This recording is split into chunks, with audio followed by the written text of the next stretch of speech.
Pangalawa, magkaroon tayo ng tinatawag na grateful heart. Yan yung pusong mapagpasalamat. Amen. 1 Thessalonians chapter 5 verse 18. In everything give thanks because this is the will of God concerning us. Alam niyo po yan ang life verse ni Prophet. In everything give thanks. Kaya kahit gaano kabigat yung responsibility, as a prophet, hindi po ganun kadali. Holding flocks globally at araw-araw ang ministeryo. That's why ang word of mouth niya, salamat, salamat. Amen. And even me, Pam, not to boast the name of the prophet because ako mismo nakasama ko siya.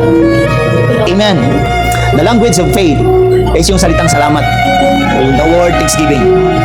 Happiness is not always our choice, but yung gratefulness, yung salitang salamat, it must be. Pag sinabing it must be, pwedeng hindi yung heart mo mapagpasalamat, but it must be. Kapag ginawa mo yan, ang benepisyo niyan sa'yo. Pag hindi mo ginawa, ano mangyayari pa? Sakit sa puso yan. Proverbs 17:22, a cheerful heart is a good medicine. Ang masayahing puso, higit pa sa anumang kagamutan. Amen. Pwede bang sabihin yung salitang, sige, salamat. Walang ganun. Kaya pag nagpapasalamat, dapat nakangiti. Amen. Salamat family for your time that we come here together.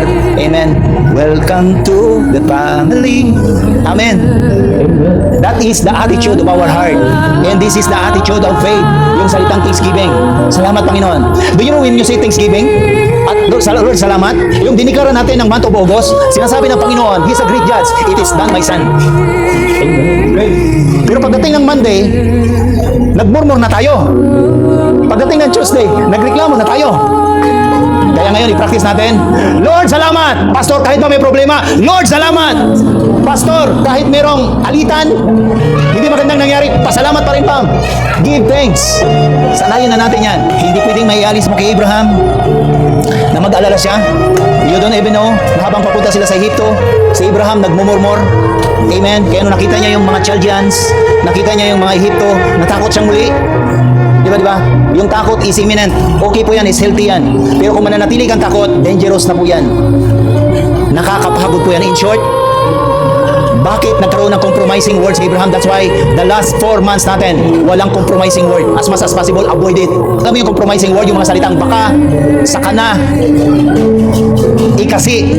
Bakit ganito? Mas better, tahimik na lang tayo. Huwag lang tayo magkasala o magkaroon ng opportunity sa Satan. Amen.